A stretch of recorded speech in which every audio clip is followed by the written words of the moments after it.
Hello നമസ്കാരം. ഞങ്ങൾ തായ്ലൻഡിലേക്ക് പോവുകയാണ്. തായ്ലൻഡിലുള്ള ബാങ്കോക്ക്, പട്ടായ. അപ്പോൾ എയർ ഏഷ്യയുടെ ഫ്ലൈറ്റിലാണ് പോയത്. ഒരു ചെറിയ ഫ്ലൈറ്റാണ്. വളരെ കഷ്ടിച്ചിരിക്കാൻ നമ്മൾ പ്രൈവറ്റ് ബസ്സിലൊക്കെ ഇരിക്കുന്നത് പോലെ നമുക്ക് ഇരിക്കാൻ കാല് മുട്ട് നീളമുള്ള ആൾക്കാരാണെങ്കിലൊക്കെ കുറച്ച് ബുദ്ധിമുട്ടാണ്. പക്ഷേ കൃത്യസമയത്ത് തന്നെ ഫ്ലൈറ്റ് എടുക്കുകയും അവിടെ എത്തിച്ചേരുകയും ചെയ്തു. ഇമിഗ്രേഷനൊക്കെ വളരെ വലിയ ക്യൂ ഒക്കെ ഉണ്ടായിരുന്നെങ്കിലും വളരെ പെട്ടെന്ന് തന്നെ നമ്മളതൊക്കെ കഴിഞ്ഞു. അപ്പോൾ അവിടെ ഇങ്ങനെ ഓട്ടോമാറ്റിക് സംവിധാനമൊക്കെ ഉണ്ട് ക്ലെയിം ചെയ്യാനൊക്കെ. അപ്പോൾ അതാ നമുക്ക് പോകാനുള്ള ബസ് എത്തിയിട്ടുണ്ട്. അപ്പോൾ ബസ്സിൽ കയറി നമ്മൾ പുറത്തേക്ക് ഇറങ്ങി. അപ്പോൾ ധാരാളം ഫ്ലൈ ഓവറുകളൊക്കെ ഉള്ള വളരെ വലിയ ഒരു സംവിധാനം ടൗണാണുള്ളത്. പക്ഷേ ഒരു കാര്യം പ്രത്യേകം പറയണം, വാഹനങ്ങളൊക്കെ വളരെയധികം ശ്രദ്ധയോടെയും കൃത്യമായി അകലം പാലിച്ചുമാണ് പോകുന്നത് എന്നുള്ളതാണ്. അപ്പോൾ ആദ്യം ഞങ്ങൾ എത്തിയത് ടൈഗർ ടോപ്പിയ എന്ന് പറയുന്ന ഒരു സ്ഥലത്താണ്. അപ്പോൾ അവിടെ ഞങ്ങൾ ബ്രേക്ക്ഫാസ്റ്റൊക്കെ കഴിച്ചു. അപ്പോൾ ശരിക്കും കുറച്ച് ഫോട്ടോ പോയിൻറ്റ്സൊക്കെ ഉണ്ട് അവിടെ. ബാറ്റ്മാൻ, സ്പൈഡർമാൻ, അയൺമാനൊക്കെ ആയിട്ട്. അതൊക്കെ കഴിഞ്ഞാണ് ഞങ്ങൾ ശരിക്കുള്ള ത്രില്ലിങ് എക്സ്പീരിയൻസിലേക്ക്, അതായത് ജീവനുള്ള ടൈഗറിനോടൊപ്പം നമുക്ക് ഫോട്ടോയും വീഡിയോയും എടുക്കാനുള്ള ഒരു അപൂർവ അവസരം. അത് ശരിക്കും ഒരു ത്രസിപ്പിക്കുന്ന ഒരു അനുഭവമാണ്. ശരിക്കും നമ്മുടെ തായ്ലൻഡ് യാത്രയിൽ തുടക്കം തന്നെ അങ്ങനെ ഒരു പടക്കം പൊട്ടുന്നത് പോലെയുള്ള ഒരു എക്സ്പീരിയൻസ് ആണ് നമുക്ക് കിട്ടിയത്. അപ്പോൾ ഈ ഒരു യാത്ര ഞങ്ങൾ നടത്തിയത് മൈ യാത്ര എന്ന് പറയുന്ന ടീമിനോടൊപ്പമാണ്. അവരുടെ ഡീറ്റെയിൽസ് ഞാൻ ഡിസ്ക്രിപ്ഷനിൽ കൊടുക്കാം. വളരെ നല്ല ഒരു ടീമായിരുന്നു. എല്ലാ കാര്യത്തിലും, യാത്രയുടെ കാര്യത്തിലും താമസത്തിൻ്റെ കാര്യത്തിലും ഭക്ഷണത്തിൻ്റെ കാര്യത്തിലും ഒക്കെ എവിടെയും ഒരു തിരക്കൊന്നും പിടിക്കാതെ വളരെ ക്വാളിറ്റിയുള്ള താമസവും ഭക്ഷണവും. അപ്പോൾ ആ ഒരു ത്രില്ലിങ് എക്സ്പീരിയൻസ് ഒക്കെ കഴിഞ്ഞ് പുറത്തേക്ക് വന്നപ്പോൾ അതാ അവിടെ പുലിക്കുട്ടികൾക്ക്, കടുവക്കുട്ടികൾക്ക് പാല് കൊടുക്കാം. അപ്പോൾ അതിന് 700 ബാത്താണ്. അത് വേറെ ആണ്. ആദ്യത്തേത് നമ്മുടെ ടിക്കറ്റിൽ ഉൾപ്പെട്ടതായിരുന്നു. ഒരു ബാത്ത് എന്ന് പറയുമ്പോൾ ഏതാണ്ട് ഒരു ₹2.80 നമ്മൾ കണക്കാക്കണം. അതുകൊണ്ട് അതിന് നമ്മൾ മെനക്കെട്ടില്ല. പിന്നെ ഞങ്ങൾ പോയത് വളരെ മനോഹരമായ നാങ്ചോക്ക് വില്ലേജ് എന്ന് പറയുന്ന ഏതാണ്ട് ഒരു 2000 ഏക്കറിൽ പരന്ന് കിടക്കുന്ന, നമ്മൾ രാമോജി ഫിലിം സിറ്റി പറയുന്ന അതേപോലെ അത്രയും ബൃഹത്തായ ഒരു ഏരിയയാണ്. അതിൽ 62 പോയിൻറ്റുകൾ, ഫോട്ടോ പോയിൻറ്റ്സ്, ആക്ടിവിറ്റീസ് ഒക്കെയാണുള്ളത്. ഇപ്പോൾ കുറച്ച് ഷോസ് ഉണ്ട്, 2-3 ഷോസ് ഉണ്ട്. ബാക്കി ഉള്ള ഏതാണ്ട് ഈ 62 ഈ ഷോ അടക്കമാണ്, ഫുഡ് അടക്കമാണ് അവിടെ ടിക്കറ്റ് വരുന്നത്. അപ്പോൾ ഫുഡൊക്കെ വളരെ ഗംഭീരമായ ഫുഡാണ്. മാത്രമല്ല ആ ഒരു വില്ലേജിൻ്റെ എല്ലാ കോണുകളും മുക്കും മൂലയും വരെ അതിമനോഹരമായിട്ട് വൃത്തിയോടെയും വെടുപ്പോടെയാണ് അവർ മെയിൻറ്റെയിൻ ചെയ്തിട്ടുള്ളത്. അത് വളരെ പ്രധാനമാണ്. ശരിക്കും പറഞ്ഞു കഴിഞ്ഞാൽ തായ്ലൻഡിൽ നമ്മൾ പോവുകയാണെങ്കിൽ ഒരു 1 ഡേ ഫുള്ളായിട്ട് നിങ്ങൾ കൊണ്ടുവന്ന ടീമിനോട് നിങ്ങൾ പറയേണ്ട ഒരു കാര്യം അതാണ്. ഒരു 1 ഡേ അവിടെ കിട്ടുന്ന രീതിയിൽ പ്ലാൻ ചെയ്യണം. അങ്ങനെ പ്ലാൻ ചെയ്താലാണ് നമുക്കത് മുഴുവനായിട്ട് എക്സ്പ്ലോർ ചെയ്യാൻ പറ്റും. കാരണം എങ്ങോട്ട് തിരിഞ്ഞാലും ഇപ്പോൾ എല്ലാവരും സെൽഫിയും റീലും ഒക്കെ എടുക്കുന്ന ഒരു കാലമാണല്ലോ. അപ്പോൾ അത്രയും സൗകര്യങ്ങളും സംവിധാനങ്ങളുള്ള ഒരു സ്ഥലമാണ്. അപ്പോൾ ആ നോങ്ചോക്ക് ഗാർഡനിൽ പോകുമ്പോൾ അങ്ങനെ അത്രയും സമയം സ്പെൻഡ് ചെയ്യാൻ തയ്യാറായിട്ട് നമ്മൾ പോവുക എന്നുള്ളത് വളരെ പ്രധാനമാണ്. അപ്പോൾ അത്രയും നല്ല എക്സ്പോഷർ നമുക്ക് അവിടെ കിട്ടും എന്നുള്ളതാണ്. പല തരത്തിലുള്ള വൈവിധ്യമാർന്ന കാര്യങ്ങൾ അവിടെയുള്ള ഒരു പോട്ടറി ഈ ഗാർഡൻ ഉണ്ട്. അപ്പോൾ അതിനോടനുബന്ധിച്ചിട്ടുള്ള കാര്യങ്ങളുണ്ട്. അതൊക്കെ വളരെയധികം നമുക്ക് എൻജോയ് ചെയ്യാൻ പറ്റുന്നതാണ്. അപ്പം തന്നെ നമ്മൾ രാമോജിയിലൊക്കെ പോകുന്നത് മാതിരി ഈ ബസ്സുകൾ ഇങ്ങനെ പോകുന്നുണ്ട്. ഒരു 15 മിനിറ്റ് ഇടവിട്ട് ബസ്സുകളുണ്ട്. പക്ഷേ സ്റ്റോപ്പുകൾ അത്രയില്ല, സ്റ്റോപ്പുകൾ കുറവാണ്. 1-2 സ്റ്റോപ്പേ ഉള്ളൂ. 2 സ്റ്റോപ്പ് കഴിഞ്ഞിട്ട് പിന്നെ ഗാർഡൻ ബാക്കിയുള്ള ഭാഗങ്ങളൊക്കെ ഒന്ന് ചുറ്റി നമ്മളെ ആദ്യം എത്തിയ സ്ഥലത്ത് തന്നെ കൊണ്ട് വിടുകയാണ് ചെയ്യുക. അപ്പം നമ്മൾ ഇറങ്ങി മാക്സിമം എക്സ്പ്ലോർ ചെയ്യണം സമയമെടുത്തിട്ട്. അപ്പോൾ അതിൽ തന്നെ ഈ ഒരു പോട്ടറി ഗാർഡൻ, പിന്നെ അതേപോലെ മനോഹരമായ ഓർക്കിഡ് ഗാർഡൻ, പിന്നെ ഒരു കാർ മ്യൂസിയം ഉണ്ട്. അതേപോലെ ഡിനോസർ വാലി, വളരെ ബൃഹത്തായ ഡിനോസർ വാലി. പിന്നെ നിങ്ങൾ ഒരുപാട് യൂട്യൂബ് വീഡിയോസൊക്കെ കണ്ടിട്ടുണ്ടാവും, ആളുകൾ പോയിട്ട് അതിൻ്റെ പല പല ഭാഗങ്ങളിൽ നിന്നുള്ള വീഡിയോസൊക്കെ എടുത്തിട്ടത്. പക്ഷെ നമ്മളവിടെ നേരിട്ട് അവിടെ പോയി കഴിയുമ്പോൾ നമുക്ക് അവിടെ കിട്ടുന്ന ഒരു ആംബിയൻസ് വളരെ വലുതാണ്. നന്നായി നമുക്ക് എൻജോയ് ചെയ്യാൻ പറ്റും. നല്ല ഫോട്ടോസും വീഡിയോസും റീൽസും ഒക്കെ നമുക്ക് എടുക്കാൻ കഴിയും. അപ്പോൾ അതുകൊണ്ട് ഒരിക്കലും നമ്മൾ മിസ് ചെയ്യാൻ പാടില്ലാത്ത, അല്ലെങ്കിൽ തായ്ലൻഡ്, ബാങ്കോക്ക്, പട്ടായ നമ്മൾ വിസിറ്റ് ചെയ്യുമ്പോൾ അതിലെ നമ്പർ 1 എന്ന് ഞാൻ കൊടുക്കാൻ ഉദ്ദേശിക്കുന്ന ഒരു ഡെസ്റ്റിനേഷൻ തന്നെയാണിത്. അത് ഒരു ഫുൾ ഡേ നമ്മൾ അത് എക്സ്പ്ലോർ ചെയ്യണം. അപ്പോൾ അവിടെയാണ്, അപ്പോൾ അങ്ങനെ പോകുമ്പോഴാണ് എങ്ങനെ ഇവർ ഇത്ര ഭംഗിയായിട്ട് ഇതൊക്കെ മെയിൻറ്റെയിൻ ചെയ്തിരിക്കുന്നു. അപ്പം നമ്മളും ഇതേപോലെ നമ്മളുടെ നാട്ടിലുള്ള കാര്യങ്ങൾ ഇതേപോലെ വൃത്തിയായിട്ട് വെടിപ്പായിട്ട് കാത്തു സൂക്ഷിച്ചാൽ എത്ര ആളുകൾ ഇത് കണ്ട് ആസ്വദിക്കാൻ വരും എന്നുള്ള ഒരു സംഗതി നമുക്ക് ഇങ്ങനെയുള്ള സ്ഥലങ്ങളിൽ പോകുമ്പോഴാണ് നമുക്ക് അതിനെ അങ്ങനൊരു ബോധ്യം കൂടി, അങ്ങനെ ഒരു പഠനം കൂടി നമുക്ക് സ്വയം നമ്മൾ ആർജിക്കേണ്ടതാണ്. അത്ര ഭംഗിയായിട്ടാണ്. ഒരു ഇല പോലും എവിടെയും വീണ് കിടക്കുന്നതോ, ആരെങ്കിലും എവിടെയെങ്കിലും ഒരു വേസ്റ്റ് വെറുതെ അലക്ഷ്യമായി എറിഞ്ഞിരിക്കുന്നതോ ഒന്നും നമുക്ക് എവിടെയും കാണാൻ സാധ്യമല്ല എന്നുള്ളതാണ്. വളരെ ബ്യൂട്ടിഫുൾ ആയിട്ടുള്ള ഒരു ഡെസ്റ്റിനേഷനാണ് ഈ നോങ്ചുക് ഗാർഡൻ. അപ്പോൾ അവിടെ തന്നെ 2 ഷോസ് ഉണ്ട്. ഇപ്പോൾ ഒരു ഷോയും കൂടെ പുതിയതായിട്ട് ലേറ്റസ്റ്റായിട്ട് തുടങ്ങിയിട്ടുണ്ടെന്ന് പറയുന്നു. അപ്പോൾ അവരുടെ ഒരു കൾച്ചറൽ ഷോ ഉണ്ട്, പിന്നെ ഒരു എലിഫൻറ്റ് ഷോ ഉണ്ട്, പിന്നെ കുറേ കാർ മ്യൂസിയം, അങ്ങനെ പറഞ്ഞ് പല സംഗതികളുണ്ട്. ലാൻഡ്സ്കേപ്പുകളൊക്കെ ഉണ്ട്. അപ്പോൾ നമ്മൾ ഫുഡ് കഴിക്കാൻ പോയിരിക്കുന്ന ആ ഒരു റെസ്റ്റോറൻറ്റിൽ അവിടെ നമ്മൾ കഴിച്ചുകൊണ്ടിരിക്കുന്ന സമയത്ത് അവിടെ വലിയൊരു ഡിജിറ്റൽ ഡിസ്പ്ലേയിൽ അവിടെയുള്ള ഈ എല്ലാ അട്രാക്ഷൻസിനെ സംബന്ധിച്ചും അതിൻ്റെ പ്രത്യേകതകളൊക്കെ പറയുന്നുണ്ട്. അപ്പോൾ ഫുഡ് കഴിക്കുന്നതിൻ്റെ ഇടയിൽ അതും കൂടി ഒന്ന് കാണാൻ ശ്രമിക്കുക. അപ്പോൾ നമുക്ക് ഏതൊക്കെയാണ്, എന്തൊക്കെയാണ്, ഏത് വഴിക്ക് പോയാലാണ് എന്തൊക്കെ മാക്സിമം നമുക്ക് എക്സ്പ്ലോർ ചെയ്ത് വരാൻ പറ്റുക എന്ന് കാണാം. അപ്പോൾ അതിൻ്റെ ഇടയിൽ പാലാഴി മഥനത്തിൻ്റെ ഒരു ശില്പം, അതും നമുക്ക് അവിടെ കാണാൻ പറ്റും. ഒരു വശത്ത് ദേവന്മാരും ഒരു വശത്ത് അസുരന്മാരും നിന്നിട്ട് പാലാഴി കടയുന്നതിൻ്റെ ഒരു വലിയ ശില്പരൂപം അവിടെയുണ്ട്. നേരത്തെ ഞാൻ പറഞ്ഞ ഒരു കൾച്ചറൽ ഷോ ഏതാണ്ട് ഒരു അരമണിക്കൂർ നീണ്ടു നിൽക്കുന്ന ബ്യൂട്ടിഫുൾ ആയിട്ടുള്ള ഒരു ഷോ ആണ്. പിന്നെ ഈ കാർ മ്യൂസിയം, 2 കാർ മ്യൂസിയങ്ങളുണ്ട്. ഒരുപാട് തരത്തിൽപ്പെട്ട കാറുകൾ, പുതിയതും പഴയതും ഒക്കെ ആയിട്ടുള്ള കാറുകളൊക്കെ ശേഖരിച്ച് വെച്ചിരിക്കുന്നതാണ്. കമ്പക്കാർക്ക് വളരെ അധികം എൻജോയ് ചെയ്യാൻ പറ്റും എന്ന ഒരു സ്ഥലം തന്നെയാണത്. അപ്പോൾ ഒപ്പം തന്നെ അതിനുള്ളിൽ വേറെ ചില കഫറ്റേരിയ അതൊക്കെ ഉണ്ട്. അവിടെയൊക്കെയും വളരെ നല്ലതും അഫോർഡബിൾ ആയിട്ടുള്ള റേറ്റിലുള്ളതുമാണ്. ഇപ്പോൾ ഒരു ചായക്ക് 45 ബാത്തും കാപ്പിക്ക് 55 ബാത്തുമാണ്. ഇപ്പോൾ പറഞ്ഞല്ലോ. ഇപ്പോൾ ബാക്കി ഒരുപാട് സ്ഥലങ്ങളിൽ, ചില സ്ഥലങ്ങളിൽ 70 ബാത്ത് വരെ പോകുന്നുണ്ട് ഒരു ചായയൊക്കെ കിട്ടാൻ. അതുകൊണ്ട് ചായയേക്കാളിലും നമുക്ക് അഫോർഡബിളായിട്ട് കിട്ടുക മറ്റ് പലതരത്തിലുള്ള ഡ്രിങ്ക്സ് ഒക്കെ നമുക്ക് കിട്ടും. അപ്പോൾ അതൊന്ന് ശ്രദ്ധിക്കേണ്ടതാണ്. ചായ കുടിക്കാർക്ക് അത്ര നല്ലൊരു സ്ഥലമല്ല, കോസ്റ്റ് കൂടുതലാണ്. ഇപ്പോൾ ഈ ഒരു എലിഫൻറ്റ് ഷോ അതും വളരെ ഭംഗിയുള്ളതാണ്. ഏതാണ്ട് ഒരു അരമണിക്കൂർ ഉള്ളതാണ്. പിന്നെ ഒരു പ്രധാനപ്പെട്ട അടുത്ത ഒരു സ്ഥലം കാണേണ്ട മസ്റ്റ് വാച്ച് എന്ന് പറയുന്ന ഇതിൽ പെടുന്നതാണ് അൽക്കസാർ ഷോ. അപ്പോൾ ട്രാൻസ്ജെൻഡേഴ്സിൻ്റെ ഒരു ഷോ ആണ്. വളരെ ബ്യൂട്ടിഫുള്ളായിട്ടുള്ള ഒരു വിഷ്വൽ റിട്രീറ്റ് എന്ന് വേണമെങ്കിൽ പറയാൻ പറ്റും. അപ്പോൾ അതൊക്കെ മുൻകൂട്ടി ടിക്കറ്റ് എടുക്കേണ്ടതാണ്. അപ്പോൾ നമ്മളിങ്ങനെ ഒരു പാക്കേജിൻ്റെ ഒക്കെ കൂടെ പോയതുകൊണ്ട് അതിൻ്റെ കാര്യങ്ങളൊന്നും നമ്മൾ അറിയേണ്ടി വന്നില്ല. പക്ഷേ വളരെ തിരക്കേറിയ ഒരു സംഗതിയാണ്. അതിൻ്റെ ഷോയ്ക്കുള്ള ടിക്കറ്റ്, അതിൻ്റെ ടൈം കിട്ടുക, സ്ലോട്ട് കിട്ടുക എന്നൊക്കെ പറയുന്നത് നല്ല ബുദ്ധിമുട്ടാണ്. അത് കഴിഞ്ഞിട്ട് അവരോടൊപ്പം ഫോട്ടോ എടുക്കുക, 100 ബാത്ത് കൊടുത്താൽ അവരുടെ കൂടെ ഫോട്ടോ എടുക്കാനുള്ള ഇതൊക്കെ ഉണ്ട്. ആൾക്കാരൊക്കെ പോയി ഫോട്ടോ ഒക്കെ ധാരാളം എടുക്കുന്നുണ്ട്. പിന്നെ ഒന്നുള്ളത് ഫ്ലോട്ടിംഗ് മാർക്കറ്റ്, പട്ടായയിലുള്ള ഫ്ലോട്ടിംഗ് മാർക്കറ്റാണ്. അപ്പോൾ അവിടെ ഒരു വൈകുന്നേരമൊക്കെ പോകുന്നതാണ് നല്ലത്. അപ്പോൾ നല്ല ഒരു എക്സ്പീരിയൻസ് ആയിരിക്കും. അവിടെ കുറേ നമുക്ക് പർച്ചേസിങ്ങിനുള്ള കാര്യങ്ങളൊക്കെ ഉണ്ട്. കുറച്ചൊരു കോസ്റ്റ്ലി ആയിട്ടാണ് എനിക്ക് തോന്നിയത്.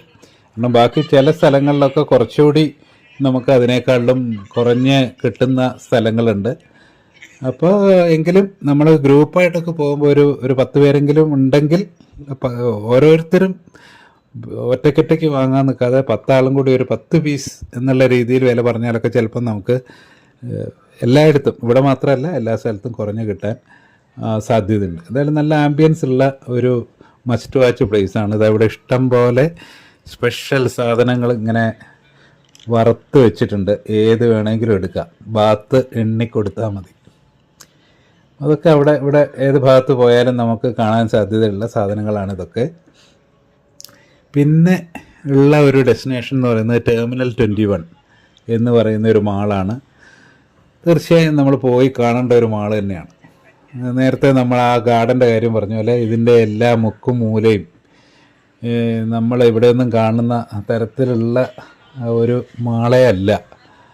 വളരെ ആർട്ടിസ്റ്റിക്കായിട്ട് പ്ലാൻ ചെയ്തിരിക്കുന്ന ഒരു മാളാണത്. അപ്പോൾ അതിൻ്റെ ഓരോ എസ്കലേറ്റർ കയറി നമ്മൾ ഓരോ പ്രധാനപ്പെട്ട വേൾഡ് സിറ്റിയിലേക്ക് എത്തുന്ന രീതിയിലൊക്കെയാണ് അത് ഡിസൈൻ ചെയ്തിരിക്കുന്നത്. അപ്പോൾ എസ്കലേറ്റർ തന്നെ നമ്മൾ ഇവിടെയൊക്കെയുള്ള കാണുന്ന എസ്കലേറ്ററിൻ്റെ ഒരു ഇരട്ടി കൂടുതൽ വലിപ്പമുള്ള എസ്കലേറ്റേഴ്സ് തന്നെയാണ്. അപ്പോൾ അത് നമുക്ക് ഓരോരോ രാജ്യങ്ങളിലെ പ്രധാനപ്പെട്ട നഗരങ്ങളിലേക്കൊക്കെ നമ്മളിപ്പോൾ ടോക്കിയോയിലേക്ക് എത്തി. അപ്പോൾ അവിടെയുള്ള ഒരു കാണുമ്പം എന്താണ്, നമുക്കൊരു ബേക്കറിയാണ്. ഒരു ബേക്കറിയുടെ എല്ലാ ആംബിയൻസും എല്ലാ കാര്യങ്ങളുമാണ് ഉള്ള രീതിയിലാണ് അത് ഡിസൈൻ ചെയ്തിരിക്കുന്നത്. ഇപ്പോൾ സൂക്ഷിച്ച് നോക്കിയാൽ നമുക്ക് ചില സിമ്പിളൊക്കെ കണ്ടാൽ മനസ്സിലാവും അതെന്താണ് എന്നുള്ളത്. അതാണ് ആ ഒരു കൺസെപ്റ്റ്. അത് അവർ ഡിസൈൻ ചെയ്തതിൻ്റെ അവരുടെ ഒരു കൺസെപ്റ്റ് എന്ന് പറയുന്നത് അതാണ്. അത്ര ഭംഗിയായിട്ട് ഡിസൈൻ ചെയ്തിട്ടുള്ള ഒരു മാളാണ്. ഒരു മസ്റ്റ് വാച്ച് ഡെസ്റ്റിനേഷനാണ്. അപ്പോൾ ഏതാണ്ടൊരു 4 ഫ്ലോറുകളിലായിട്ട് ഒരുപാട് സാധനങ്ങളുണ്ട്. അപ്പോൾ ഇതേപോലെ നമ്മൾ ഫുഡ് കോർട്ടൊക്കെ ഉള്ള സ്ഥലത്ത് അവിടെ നമുക്കൊരു കാർഡ് ഒക്കെ പർച്ചേസ് ചെയ്യാം. അപ്പോൾ ഇവിടെ ഇതേപോലെ ഡ്രസ്സൊക്കെ നമുക്ക് വാങ്ങാൻ കിട്ടും. തായ് വില്ലേജ് എന്ന് പറഞ്ഞിട്ടൊരു ഏരിയ ഉണ്ട്. താരതമ്യേന എനിക്ക് തോന്നുന്നു ഫ്ലോട്ടിംഗ് മാർക്കറ്റിനേക്കാളും ചീപ്പായിട്ട് അവിടെ നിന്ന് ഞങ്ങൾക്ക് ചില ഐറ്റംസൊക്കെ വാങ്ങാൻ കിട്ടി എന്നുള്ളതാണ്. അപ്പോൾ രാത്രിയും വളരെ മനോഹരമായ കാഴ്ചയുള്ള ഒരു മാളാണ്. ഇതാണ് നമ്മുടെ ഗൈഡ് മിക്ക്. 17 വർഷം എക്സ്പീരിയൻസ് ഉള്ള ഒരു ഗൈഡായിരുന്നു. അതുകൊണ്ട് ഒരുപാട് ഗുണം നമുക്ക് കിട്ടി.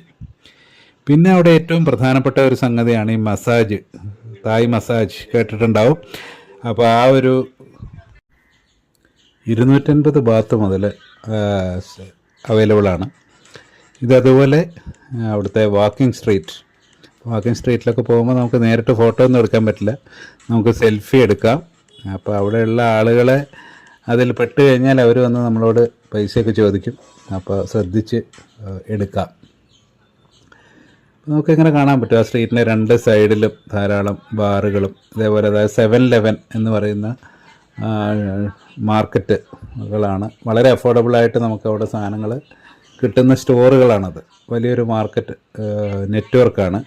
ഒരുപാട് സ്ഥലങ്ങളിലുണ്ട്. നമ്മൾ എയർപോർട്ടിലേക്കൊക്കെ തിരിച്ചു വരാൻ പോകുന്നതിന് മുമ്പ് നമുക്ക് അത്യാവശ്യമുള്ള ഫുഡ് ഐറ്റംസ് സാധനങ്ങളൊക്കെ ഈ 7-Eleven നിന്ന് വാങ്ങി കയ്യിൽ സൂക്ഷിക്കുന്നത് നന്നായിരിക്കും. എയർപോർട്ട് നമുക്കറിയാമല്ലോ പൊതുവേ കോസ്റ്റ്ലിയാണ്. പിന്നെ ബാത്താവുമ്പോൾ കുറച്ചുകൂടെ കൂടും. അപ്പോൾ അങ്ങനെ നമ്മൾ ഈ ഒരു വാക്കിംഗ് സ്ട്രീറ്റിലൊക്കെ നടന്ന് ആ ഒരു നൈറ്റിലെ വൈബൊക്കെ എക്സ്പീരിയൻസ് ചെയ്ത് അടുത്ത ദിവസം നമ്മൾ പോയത് പട്ടായ കോറൽ ഐലൻഡിലേക്കാണ്. അപ്പോൾ ഈ കോറൽ ഐലൻഡ് വളരെ ബ്യൂട്ടിഫുൾ ആയിട്ടുള്ള സ്ഥലമാണ്. അത്യാവശ്യം നമുക്ക് സൺഗ്ലാസ്, ഹാറ്റ് ഇതൊക്കെ അവിടുന്ന് അഫോർഡബിളായിട്ട് വാങ്ങാൻ പറ്റും. ഒറ്റയ്ക്ക് അവർ 150 ബാത്തൊക്കെയാണ് ചോദിക്കുക. അപ്പോൾ നമ്മളൊരു 10 പീസൊക്കെ എടുക്കുകയാണെങ്കിൽ ഒരു 500 ബാത്തിന് നമുക്ക് 10 എണ്ണം കിട്ടിയെന്നൊക്കെ വരാം. അപ്പോൾ അവിടെ പല ആക്ടിവിറ്റീസ് ഉണ്ട്. പാരാഗ്ലൈഡിങ്, സ്നോർക്കലിംഗ് ഇതൊക്കെ ഉണ്ട്. പിന്നെ ഇതൊന്നും ഇല്ലാത്ത ആളുകൾക്ക് നന്നായിട്ട് എൻജോയ് ചെയ്യാൻ പറ്റും. നല്ല ഒരു ആംബിയൻസ് ഉള്ള ഒരു സ്ഥലമാണ്. അപ്പോൾ അവിടേക്ക് ഏതാണ്ട് ഒരു 20-25 മിനിറ്റ് നമുക്ക് സ്പീഡ് ബോട്ടിൽ പോകണം. അതൊരു കടുകട്ടി യാത്രയാണ്. അവരെത്രയും വേഗം എത്തിക്കാൻ ഉള്ള ബോട്ടുകാർ തമ്മിലുള്ള ഒരു മത്സരം ഉള്ളതുകൊണ്ട് പലപ്പോഴും ഇത് തലകുത്തി മറിയോ എന്ന് നമുക്ക് തോന്നിപ്പോകും. ഇത് നേരത്തെ നമ്മൾ കണ്ട അൽക്കസാർ ഷോയ്ക്ക് പുറത്തുള്ള മാർക്കറ്റിലെ ദൃശ്യങ്ങളാണ്. പിന്നെ നമ്മൾ കണ്ട ഒരു പ്രധാന കാഴ്ച എന്ന് പറയുന്നത് ഗോൾഡൻ ബുദ്ധ. ഏതാണ്ട് 5000 കിലോ സ്വർണം കൊണ്ട് നിർമ്മിച്ച ഒരു ബുദ്ധ ക്ഷേത്രമാണ്. അതേപോലെ ഒരു റിക്ലൈനർ ബുദ്ധ ടെമ്പിൾ. അപ്പോൾ ഇതൊക്കെ ബാങ്കോക്കിൽ ഉള്ള ടെമ്പിൾസാണ്. ഇത് കണ്ടിരിക്കേണ്ടതാണ് 2 ടെമ്പിൾസും. അപ്പോൾ അവിടെയുള്ള ആ ഒരു പീസ്ഫുൾ അറ്റ്മോസ്ഫിയർ. അപ്പോൾ ഒപ്പം തന്നെ അവിടെ ഉണ്ടായിരുന്ന ഒരു മങ്ക് ൻ്റെ മമ്മിയായിട്ടുള്ള ഒരു ശരീരം അവിടെ കീപ്പ് ചെയ്തിട്ടുണ്ട്. പിന്നെ ആ ഒരു മൊണാസ്ട്രിക്ക് ഉള്ളിലുള്ള എഴുത്തുകളും ചിത്രങ്ങളൊക്കെ വളരെയധികം നമുക്ക് അട്രാക്റ്റീവായിട്ടുള്ള സംഗതിയാണ്. അപ്പോൾ അതിൻ്റെ ചുറ്റും ആ ഒരു ഒരു റിക്ലൈനിങ് ബുദ്ധ, അത് ഒരു വളരെ വലിയ ഒരു കാഴ്ച തന്നെയാണ്. അതിനുശേഷം നമ്മൾ ബാങ്കോക്കിലുള്ള ടെർമിനൽ 21 പോയി. അതും ഇതേപോലെ തന്നെ നേരത്തെ നമ്മൾ പട്ടായയിൽ കണ്ട ടെർമിനൽ 21 അത്രയും പോരാന്നാണ് എനിക്ക് തോന്നിയത്. എങ്കിലും വളരെ ഭംഗിയോടുകൂടി ഡിസൈൻ ചെയ്തിരിക്കുന്ന ഒരു മാള് തന്നെയാണ്. അപ്പോൾ അത് ഒക്കെ ചുറ്റിക്കറങ്ങി കണ്ടതിന് ശേഷം ഞങ്ങളൊരു സൺസെറ്റ് ക്രൂയിസിലേക്ക് ആണ് പിന്നെ പോയത്. അപ്പോൾ അതൊരു അടിപൊളി എക്സ്പീരിയൻസ് ആയിരുന്നു. ഒരു ഡിന്നറും ഒരു ക്രൂയിസൊക്കെ. മഴയൊക്കെ പെയ്തതുകൊണ്ട് കുറച്ചൊരു തുടക്കത്തിൽ കുറച്ചൊരു ബുദ്ധിമുട്ടൊക്കെ ഉണ്ടായി. അപ്പോൾ കുറച്ച് നേരം ലേറ്റായി, കാരണം പെട്ടെന്ന് പെയ്ത മഴയായതുകൊണ്ട് ഉള്ളിൽ കയറാനും പിന്നെ ആദ്യമൊക്കെ കുറച്ച് ഫോട്ടോസൊക്കെ എടുക്കാൻ ഡെക്കിലേക്ക് പോകാനൊക്കെ കുറച്ചൊരു ബുദ്ധിമുട്ടൊക്കെ ഉണ്ടായി മഴ പെയ്തപ്പോൾ. മഴ തോർന്നു കഴിഞ്ഞപ്പോഴേക്ക് നല്ല ഒരു എക്സ്പീരിയൻസ് ആയിരുന്നു. അപ്പോൾ തീർച്ചയായും നമ്മൾ ഈ ഒരു പാക്കേജിൽ ഉള്ള ഒരു ബെസ്റ്റ് എക്സ്പീരിയൻസ് തന്നെയാണത്. അപ്പോൾ അവിടെയുള്ള ഒരു മ്യൂസിക്കും ആൾക്കാരുടെ ഡാൻസും ആ ഒരു കാര്യങ്ങളൊക്കെ തന്നെ. പിന്നെ ലാസ്റ്റ് നമ്മൾ സഫാരി വേൾഡ്. അപ്പോൾ സഫാരി വേൾഡ് ഇതേപോലെ അവിടെ 4 ഷോസാണുള്ളത്. അപ്പോൾ നമ്മൾ ഒറ്റയ്ക്ക് പോവുകയാണെങ്കിൽ 1200 ബാത്ത് അങ്ങനെ എന്തോ ആണ്. അവിടുത്തെ ഷോസിൻ്റെ ടൈം വളരെ പ്രധാനമാണ്. അപ്പോൾ ആ ടൈം അനുസരിച്ച് നമ്മൾ പോയാലേ നമുക്ക് എല്ലാ ഷോവും കിട്ടുള്ളൂ. ഒരു ഒറാങ്ങുട്ടാൻ ഷോ ഉണ്ട്, ഡോൾഫിൻ ഷോ ഉണ്ട്, പിന്നെ ഒരു സ്റ്റാർ വാർ ഷോ ഉണ്ട്, പിന്നെ മറ്റേ ഈ സീ ലയൺ ഷോ. അപ്പോൾ ഇതെല്ലാം നമുക്ക് കിട്ടണമെങ്കിൽ എലിഫൻറ്റ് ഷോ. അപ്പോൾ ഈ ഓരോ ഷോയും നമ്മൾ കിട്ടണമെങ്കിൽ രാവിലെ നേരത്തെ തന്നെ ഒരു 9-9:30 അവിടെ എത്തിയാലും മാത്രമേ നമുക്ക് ഈ ടൈം അനുസരിച്ച് ഈ ഷോസ് കിട്ടുള്ളൂ. അപ്പോൾ അത് നിങ്ങൾ പോകുമ്പോൾ നിങ്ങളുടെ പാക്കേജിൽ അവർ ശ്രദ്ധിക്കുകയായിരിക്കും. ഇല്ലെങ്കിൽ നിങ്ങളൊന്ന് മനസ്സിൽ ഓർത്തിരിക്കേണ്ടത് നല്ലതാണ്. അപ്പോൾ അതിൽ ഇപ്പോൾ ഈ സീ ലയൺ ഷോ ഒഴിച്ച് ബാക്കി ഷോസിലൊക്കെ ഫ്രണ്ട് റോയിലൊന്നും ഇരിക്കാതിരിക്കുക നല്ലത്. കാരണം അവിടെ നിന്ന് വെള്ളം അടിച്ച് ഫ്രണ്ടിലിരിക്കുന്ന ആൾക്കാർ മുഴുവൻ നനയുന്നത് നമുക്ക് കാണാൻ സാധിച്ചു. അപ്പോൾ അതിനൊപ്പം തന്നെ ഒരു സഫാരി ഉണ്ട്. അതാണ് അതിലെല്ലാവരുടെ ഒരു ലാസ്റ്റ് ഐറ്റം. നമ്മൾ കാട്ടിലൂടെ ഇങ്ങനെ മൃഗങ്ങളെ തുറന്നു വിട്ട് തന്നെ കണ്ട് നമ്മൾക്ക് ഇങ്ങനെ പോകാൻ കഴിയും എന്നുള്ളതാണ്. അപ്പോൾ അത് നല്ലൊരു എക്സ്പീരിയൻസ് തന്നെയാണ്. ഇതിൽ നമുക്ക് കാണാം ആ വെള്ളം, നേരത്തെ ഞാൻ പറഞ്ഞാൽ ആ വെള്ളം തെറിച്ച് മേത്തേക്ക് വീഴുന്നത്. അപ്പോൾ ആ ഒരു സഫാരി നല്ലൊരു എക്സ്പീരിയൻസ് ആണ്. സിംഹവും കടുവയൊക്കെ ഇങ്ങനെ നമ്മുടെ വാഹനത്തിൽ പോകുമ്പോൾ നമ്മുടെ ചുറ്റും ഇങ്ങനെ തുറന്ന് വിട്ട് നടക്കുന്നത് കാണാൻ കഴിയും. കുട്ടികൾക്കൊക്കെ പ്രത്യേകിച്ച് നല്ല രസമായിരിക്കും. പിന്നെ ജെംസിൻ്റെ ഒരു ജെനുവിൻ ഫാക്ടറി കണ്ടു. അതുകൊണ്ട് നമുക്ക് വാങ്ങാനും കിട്ടും എന്നുള്ളതാണ്. അതുപോലെ ജെംസിൻ്റെ പ്രൊഡക്ഷൻ, അതിൻ്റെ പല സ്റ്റേജുകൾ ഒക്കെ കാണിക്കുന്ന വീഡിയോസൊക്കെ ഉണ്ട്. അപ്പോൾ നമ്മൾ 3 ദിവസം താമസിച്ചത് മൈക്ക് ഗാർഡൻ റിസോർട്ട് എന്ന അടിപൊളി ഈ ഹോട്ടലായിരുന്നു. നേരത്തെ പറഞ്ഞാൽ ക്ലാസി ഫുഡുമായിരുന്നു. അപ്പോൾ നമ്മുടെ കൂടെ വന്ന മയ്യാത്രയുടെ രാഖി മാമും നമ്മളുടെ അവിടുത്തെ ഹോസ്റ്റ് മൈക്കുമാണ്, മിക്കു എന്നാണ് ഞങ്ങളൊക്കെ വിളിച്ചത്. അപ്പോൾ അത് ഫുഡിൻ്റെ സാമ്പിളൊക്കെ ഒന്ന് കാണാം. കോണ്ടിനെൻ്റൽ ബ്രേക്ക്ഫാസ്റ്റ് ആയിരുന്നു എല്ലാ ദിവസവും. പിന്നെ ലഞ്ച് ആൻഡ് ഡിന്നർ മിക്കവാറും ഇന്ത്യൻ ഹോട്ടൽസ് ഉണ്ട്, നോർത്ത് ഇന്ത്യൻ ഹോട്ടൽസ് ഉണ്ട്. അപ്പോൾ അതുകൊണ്ട് ഫുഡിൻ്റെ കാര്യത്തിലൊന്നും ആർക്കും ഒരു പ്രശ്നം ഉണ്ടായില്ല, ആർക്കും വയറിന് പ്രശ്നമൊന്നും ഉണ്ടായില്ല.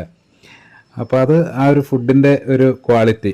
പിന്നെ നമ്മളിവിടെ വളരെ സ്പൈസി ആയിട്ട് കഴിച്ചു പോകുന്ന ആളുകൾക്ക് ആ ഒരു സ്പൈസ് അവിടെ ഇഷ്ടപ്പെട്ടില്ല എന്ന് വരും. പക്ഷേ ലോകത്തിൻ്റെ ഏത് ഭാഗത്തുള്ള ആളുകൾക്കും പറ്റിയ എല്ലാത്തരം ഫുഡും അവിടെ ഉണ്ട്.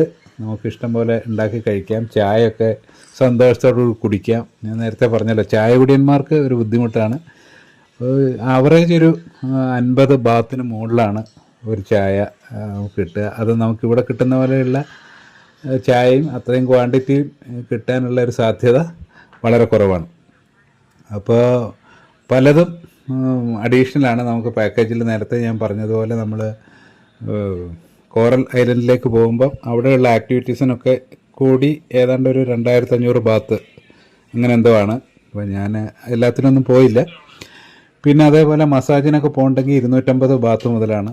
പിന്നെ നമുക്ക് എന്തെങ്കിലും പർച്ചേസൊക്കെ ഉണ്ടെങ്കിൽ ഡ്രസ്സ് ഒക്കെ ഒരു 150, 200 ആ ഒരു ഇതിലൊക്കെയാണ്. അപ്പോൾ ഇവിടെയൊക്കെ നമുക്ക് ബാർഗെയിൻ ചെയ്യാം. കൂടുതൽ പീസുകൾ ഒരുമിച്ച് നമ്മൾ വാങ്ങുകയാണെങ്കിലാണ് നമുക്കൊരു ലാഭം. അവരതാണ് ചോദിക്കുക എത്ര പീസ് വേണം. അപ്പം അങ്ങനെയാണെങ്കിൽ കുറച്ച് തരും, പക്ഷേ നമ്മൾ ബാർഗെയിൻ ചെയ്യാൻ മറക്കരുത്. ഇപ്പോൾ ലാസ്റ്റ് നമ്മൾ താമസിച്ച പ്രിൻസ്റ്റൺ ഹോട്ടൽ, അപ്പോൾ അത് എനിക്ക് തോന്നുന്നു മൈ ഗാർഡൻ റിസോർട്ടിനേക്കാളും കുറച്ചുകൂടി സ്റ്റാൻഡേർഡ് കൂടിയ, കുറച്ചുകൂടെ ഭംഗിയുള്ള ഒരു ഹോട്ടലായിരുന്നു. എന്തായാലും വളരെ നല്ലൊരു എക്സ്പീരിയൻസ് ആയിരുന്നു.